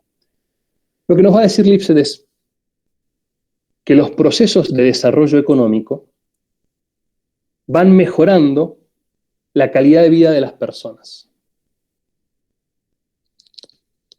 Va habiendo cada vez más demanda de empleo. La competitividad de la economía hace que esos empleos tengan más factibilidad de ser mejor rentados. Economías más competitivas pagan mejores salarios en términos relativos, siempre, por supuesto. Incluso manteniendo un esquema capitalista donde hay una enorme extracción de plusvalor del trabajo, siguen siendo mejores las condiciones de vida de los trabajadores en economías más desarrolladas. Entonces, esos cambios van a ir generando que la estructura social de estos países pasen de ser la famosa pirámide poblacional, ¿no?, donde tenemos en la punta de la pirámide muy poquitas personas que tienen un montón, en el medio un poquito más de personas que tienen algo de dinero, y en la base una enorme cantidad de dinero de personas que no tienen nada de dinero, o sea, sociedades caracterizadas por una enorme cantidad de pobres, una pequeña clase media y una élite que las domina, van progresivamente transformándose en sociedades cuya pirámide poblacional, cuya estructura social se parece más a un diamante, donde hay una pequeña élite que los domina, porque son sociedades capitalistas, una enorme clase media que crece y se consolida, y una clase baja que se va reduciendo, porque a través de los procesos de desarrollo económico lo que empieza a existir es la movilidad social ascendente. Esta movilidad social ascendente, dice Lipset, genera en las personas la idea de que tienen para perder mucho más que sus cadenas, por traer a colación la expresión marxista, que si rompen todo por la vía revolucionaria, arriesgan mucho, porque ellos tienen la probabilidad de vivir un poco mejor de lo que vivían sus padres, y sus hijos tienen la probabilidad de vivir un poco mejor de lo que vivían ellos. Dice Lipset, en la medida en la que este desarrollo económico, estos procesos de modernización socioeconómica vayan acompañados de este cambio en la estructura social, o sea, vayan pasando de las sociedades plagadas de pobres del siglo XIX a las sociedades donde la mayoría de las personas son clase media, más propias del siglo XX, en los países que él está observando como democráticos. En los países que pasa esto, dice Lipset, se genera la estructura social que es propicia para la democracia, que son sociedades fundamentalmente de clase media. Porque esas clases medias son una especie de colchón, si se quiere, de filtro a las expresiones extremistas de los ricos y de los sectores más vulnerados. Y porque los mecanismos de ascenso social generan expectativas en los sectores más postergados de que eventualmente podrán estar mejor. Por consiguiente, hay un apoyo por parte de la mayoría de la sociedad a la estabilidad del régimen político. A su vez también, y de la mano de esto, va a decir Lipset, estos procesos de modernización también han traído acompañados o han traído consigo los procesos de alfabetización que generan dos cosas importantes. La primera es que somos todos socializados en lo que en la teoría clásica, en la teoría moderna se llamaba la religión civil. Estamos todos socializados en los valores del Estado, de la nación, de los símbolos patrios, del respeto por la ley. O sea, somos socializados en un sistema institucional y por consiguiente somos educados en que tenemos que sostener ese sistema en el tiempo. Pero a su vez también porque los procesos de alfabetización destruían lo que Lipset observaba que a principios de siglo era uno de los principales argumentos de las oligarquías para no expandir la democracia, que era la idea de que no podemos hacer participar a gente, a las mayorías, a las masas, porque las masas son ignorantes, son analfabetas, no entienden lo que pasa. Los procesos de modernización generaban no solamente ascenso social, sino que generaban un proceso de culturización y alfabetización que destruía los argumentos oligárquicos para frenar los avances de la democracia. En este sentido, entonces, y reduciendo la estructura social a 3 sectores, los ricos, la clase media y los pobres, lo que hacían estos procesos de modernización era socializarnos en la cultura democrática, consolidar a las clases medias y, por consiguiente, reducir el principal argumento de las clases desposeídas para hacer la revolución, que era estar en situaciones de enorme precariedad, porque tenían justamente movilidad social ascendente, y reducían los argumentos de las oligarquías para no habilitar la democracia, que eran no podemos hacer votar a las masas ignorantes. Esos procesos de modernización entonces se estabilizaban justamente con sistemas democráticos. Y la democracia a su vez sobrevivía por la continuidad de estos factores. Es por eso que las democracias también, va a empezar a observar Lifshitz, pensemos, está hablando en el auge del estado de bienestar en buena parte del mundo, fomentan ciertos mecanismos de redistribución. ¿Por qué? Bueno, lo explicó Easton, porque frente a las demandas sociales de un montón de gente que quiere prender fuego todo porque no llega a fin de mes, los políticos, el sistema político, tiene incentivos para generar mecanismos de redistribución. Y frente a la amenaza de la revolución, los ricos tienen incentivos para habilitar, en alguna medida, que el sistema político avance en mecanismos de redistribución. O sea, el equilibrio se logra, y volvemos a esta idea de equilibrio, ¿no? de estabilidades estructurales, se logra precisamente porque los cambios en la estructura social, la transformación de sociedades plagadas de pobres, plagadas de excluidos, en sociedades de clase media, totalmente incorporadas al proceso político, estabiliza la democracia. Ese es el argumento de Lipset, que nos va a decir, ¿y por qué? Porque las democracias van a garantizarle a esas clases medias 2 elementos, ¿no? Hasta allí la explicación de por qué se transforman en democráticas, esta idea de sociedades de clase media. Pero luego nos va a decir Lipset, ¿por qué se sostienen? O qué es lo que nos permite comprender la estabilidad de las democracias. Porque puede pasar justamente que esos procesos de cambios en la estructura social tengan una regresión, pueden haber crisis económicas y que se empobrezca mucha gente, entonces tendría que romperse la democracia. Pero a su vez también tenemos sistemas simbólicos, hemos sido socializados en valores democráticos, entonces consideramos a la democracia valiosa. Tenemos 2 componentes, un componente que tiene que ver con lo simbólico y un componente que tiene que ver con lo material.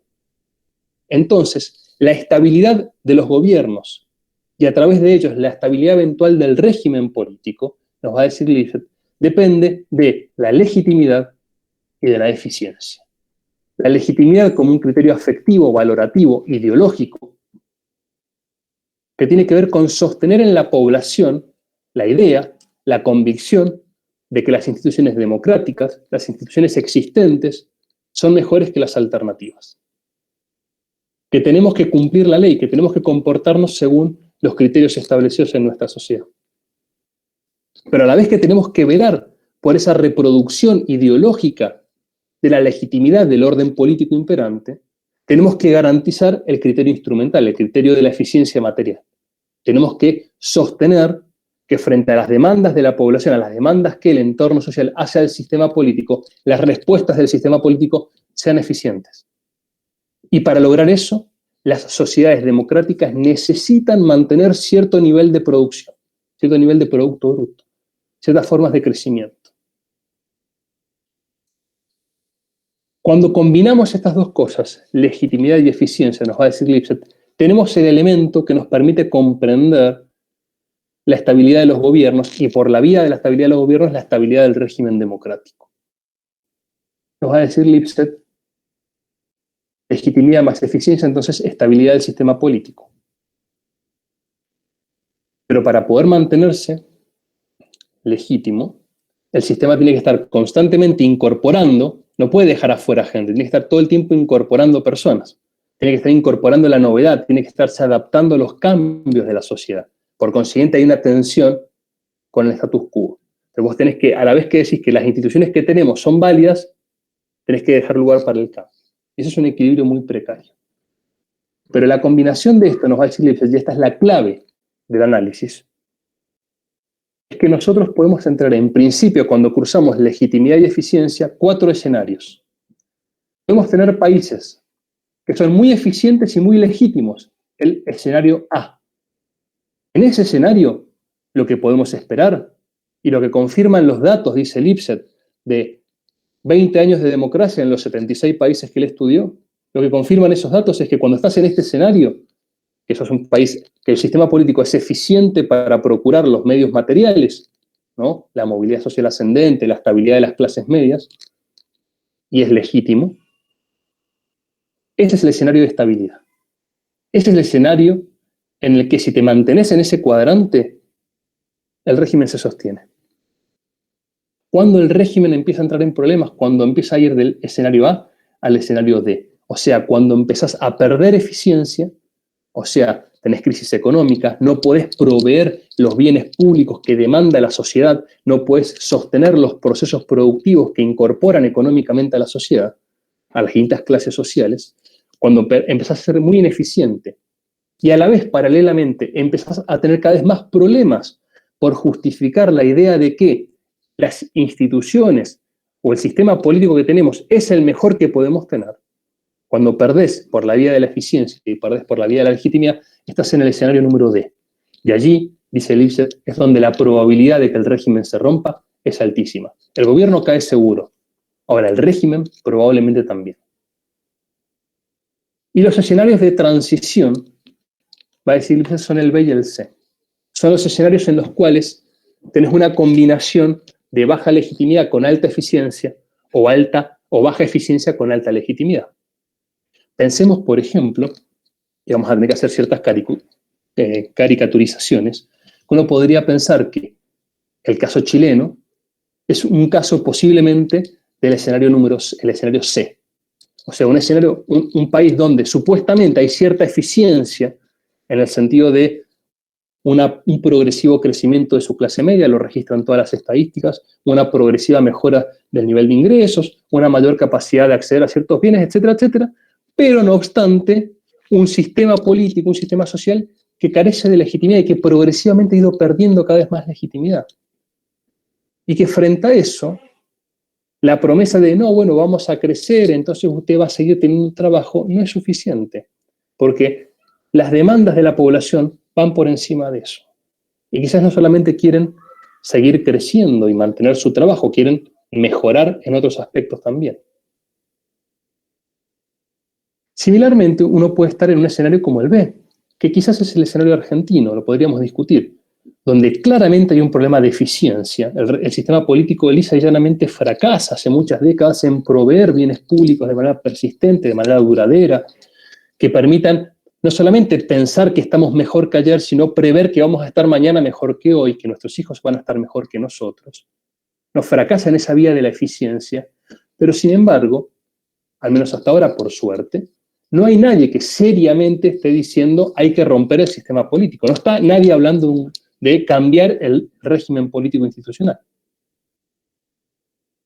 Podremos matizar estos escenarios, por supuesto, son simples ejemplos.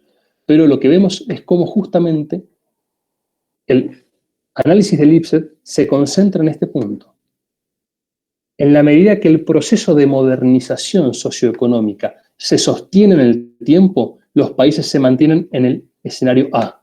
¿Por qué? Porque van mejorando su desempeño económico y a la vez van mejorando su construcción simbólica, van mejorando sus procesos de socialización democrática. Cuando nos empezamos a alejar de ese escenario es cuando aparecen los problemas. Y cuando llegamos al punto B es cuando los problemas ya son demasiado grandes. Cuando no solamente la gente cuestiona lo que hace en materia de políticas públicas el sistema político, sino que a su vez también cuestionan el hecho de que nos gobiernan los que nos gobiernan o que se decida la composición del gobierno del modo que lo hace. Y ya no solamente queramos cambiar, por dar un ejemplo, al ministro de Economía, sino que queramos cambiar la Constitución entera. Que queramos, de repente, no tomémonos por un segundo como serio algo que no es para nada serio, que queramos que Mendoza deje de ser parte de Argentina, o que queramos que la Patagonia no quiera ser más parte de la Argentina, o que queramos cambiar todo el sistema fiscal, o que queramos echar al noreste o al noroeste argentino de la coparticipación federal, cuando ya queremos cuestionar instituciones fundamentales, cuando ya estamos diciendo es insostenible que Tierra del Fuego tenga 3 senadores, no puede tenerlo más, hay que cambiar todo el sistema político. Cuando estamos en ese contexto de pérdida de legitimidad y de pérdida de eficiencia, es cuando, según Lipset, aparece el riesgo de quiebre democrático. ¿Algún comentario? ¿Alguna duda?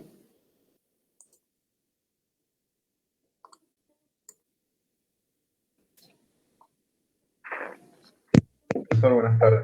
Hola, Damián. Sí, no, solo quería preguntar si ese quiebre democrático indefectiblemente conlleva a un golpe de Estado. Es una pregunta.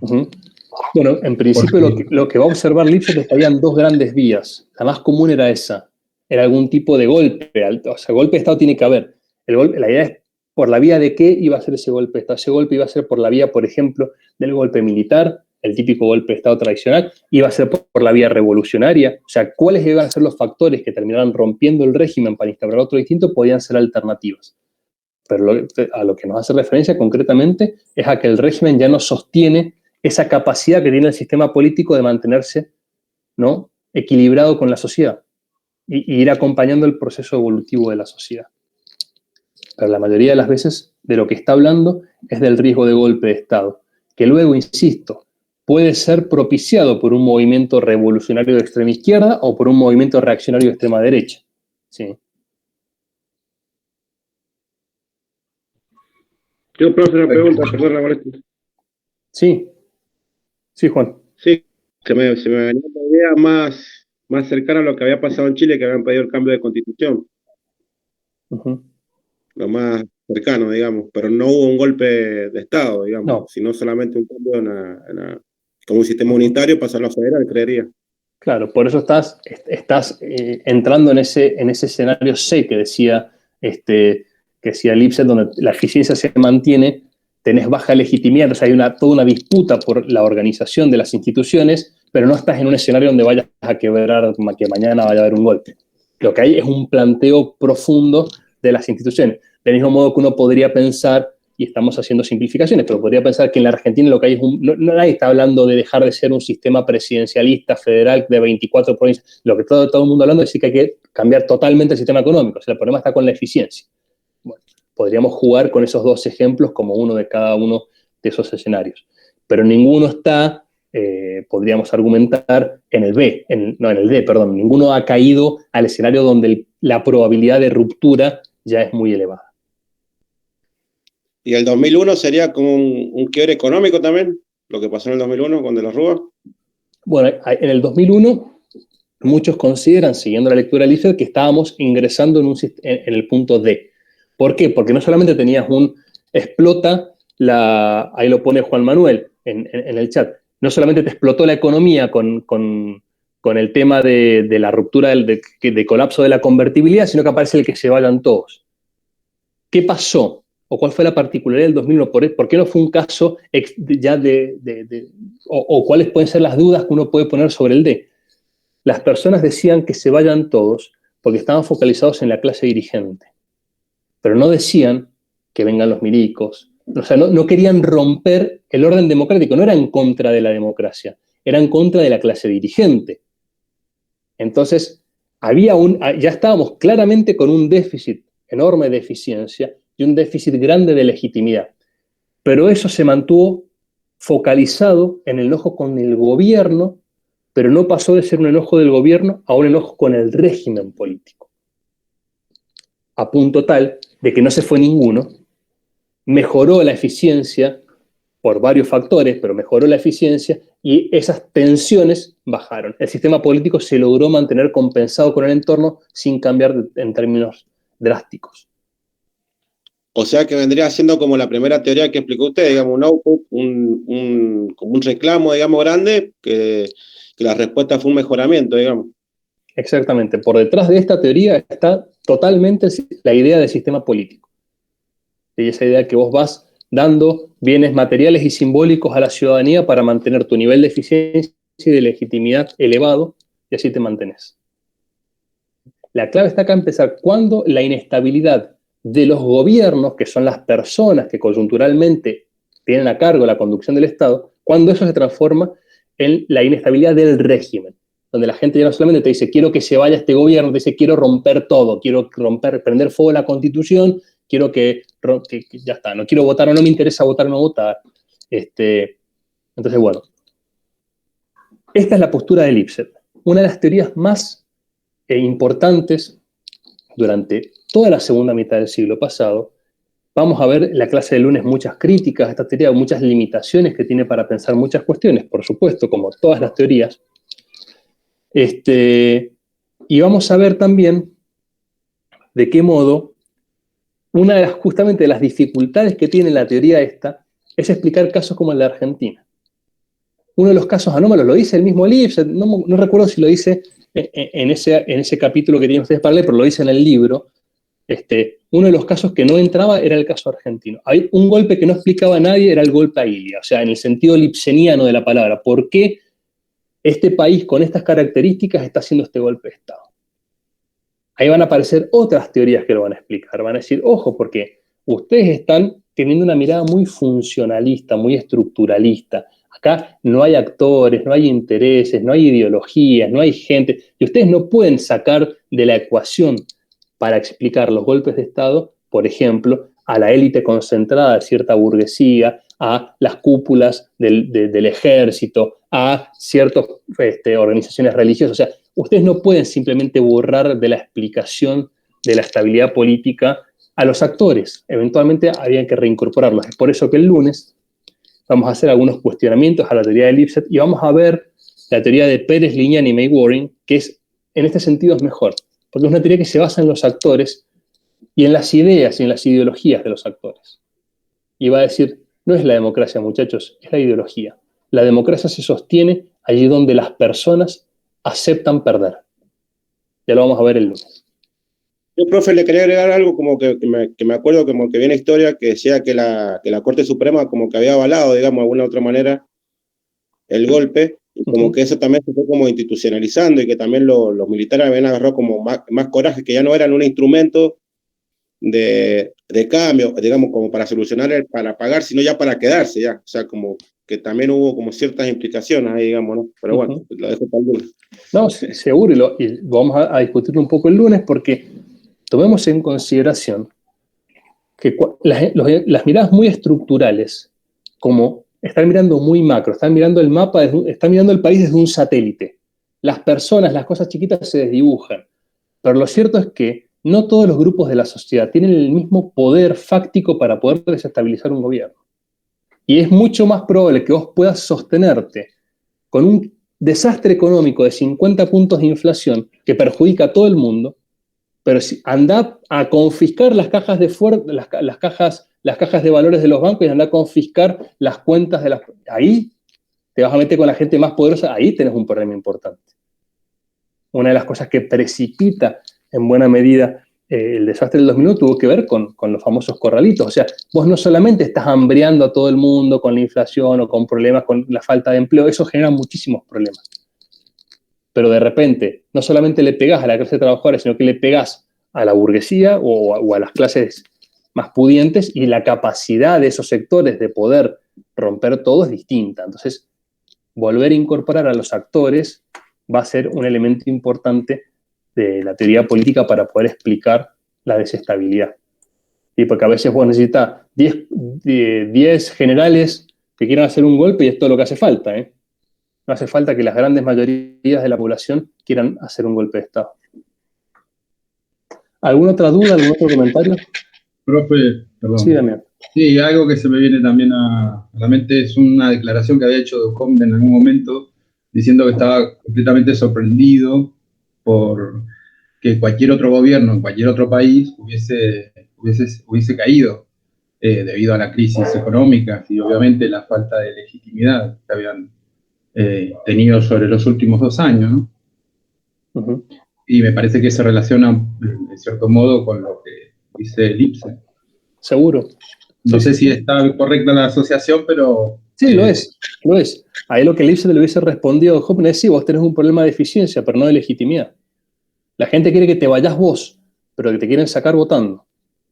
Mientras eso se sostenga, el régimen no está en peligro. Pueden estar en peligro los gobiernos, pero no el régimen, ¿sí? Mientras la gente quiera esperar a las elecciones para matarte a votos, si te matan con votos, no te matan con balas, digámoslo muy burdamente, Entonces, eso es importante. Yo, profe, la última que me quedó en el tintero, Sí. la otra en una conferencia que medio que le discutía a Malamud, porque él que decía que el sistema político argentino estaba como medio malo, digamos. Y le hice una comparación con lo que había pasado, por ejemplo, en el Capitolio, lo que había pasado en Perú, en Bolivia, o en otros países con respecto a las elecciones, y acá en Argentina eso se había mantenido. O sea, hace muchos años que no hay, digamos, como que escándalos electorales o cosas así como fraude, como ha pasado en otros países. Y bueno, es normal, como que hay una estabilidad también en eso, como que la gente es consciente de que eso también se tiene que mantener, el sistema electoral. Sí, estoy de acuerdo. No sé qué habrá dicho Andrés con eso, pero hay dos ejemplos que son claros. Yo creo que él mismo lo dice, que son un espejo, Argentina y Perú.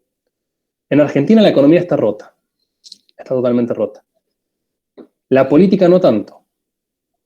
Seguimos teniendo elecciones, siguen existiendo más o menos las identidades políticas que tenemos, hay cierto desempeño electoral, las personas van y votan. Digamos, tuvimos un problema enorme con una PASO en términos de participación, pero participó el 68%, no participó el 50%, como te participan en algunas elecciones en otros países de la región. El ejemplo en espejo de eso es Perú. En Perú la economía funciona bien. Hay un consenso macroeconómico que está montado sobre intereses empresariales muy particulares, la minería y un par de cosas más, y la economía funciona muy bien en Perú. Ahora, la política está totalmente rota. Se te rompe y el Parlamento te remueve presidentes con un dispositivo semiparlamentario y te remueven presidentes todo el tiempo, te hacen juicios políticos, en fin. No sé de qué es ese dato, Juan Manuel, del 5%. Los peruanos, hay 5% menos de población. Participación electoral. Ajá, perfecto, sí. Uno podría decir, es un problema, y es un problema para los valores argentinos. Hace 2 años, en las generales presidenciales del 2019, votó el 81, casi el 82%. Ahora te vota el 68% en las PASO, no es lo mismo. Y es un problema, pero es un problema para los valores de participación argentina. Anda a Chile a decir, votó el 68% en una primaria, y la gente dice, votó un montón de gente. ¿No? ¿Por qué? Porque está rota la economía, totalmente rota la economía. La política no tanto, por ahora. Esperemos que siga así. Y esperemos que arreglemos la economía también. Bien, seguimos el lunes. Sí, Juan. La inflación, que por lo menos yo que soy papá de familia, que trabajo 12 horas por día, y uno ve que el sueldo no le alcanza, y miércoles queda para pensar si el sistema democrático y todo sigue sirviendo, porque al final uno como que va adelante de la zanahoria, pero siempre está con la misma zapatilla, con la misma ropa, un electrodoméstico, o sea, siempre para atrás y nunca avanza en nada, o sea, y no solamente ahora, creo que de 43 años que tengo, que veo que la Argentina es un retroceso y de vuelta, pero nunca alcanzaba a estar bien, digamos, del todo. Sí. Sí, los problemas de eficiencia que los llamas Lipset deterioran muchísimo la política, por supuesto. La pregunta es, ¿hasta cuándo vas a seguir estando, uno podría plantearse en Argentina, ¿no? En términos de Lipset, ¿hasta cuándo va a seguir estando bien la política con la economía rota? Bueno, eventualmente va a haber un punto donde va a entrar en riesgo más pronunciado. Esperemos que no lleguemos a ese punto. Pero bien, disculpen la interrupción que tuve que tener en la clase, gracias, y nos vemos el lunes. Recuerden, el miércoles tienen parcial, no tienen que traer todo terminado, tienen que llevar un avance para discutirlo con los profes y poder dejar todo listo para el miércoles de la semana que viene, sí, entregar todo terminado. Espero poder tener de corregir los parciales mañana, no me quedan muchos, y enviarles las notas, y tenemos consulta miércoles y jueves por cualquier duda que tengan sobre esto o eventualmente sobre los parciales, que por supuesto pueden verlo, el que me pida su parcial corregido lo vemos y vemos en qué falló, si es que fallaron en algo. Gracias y nos vemos el lunes de la semana que viene. Gracias, profe. Chao, profe. Nos vemos. Chao, profe. Gracias, profesor. Nos vemos.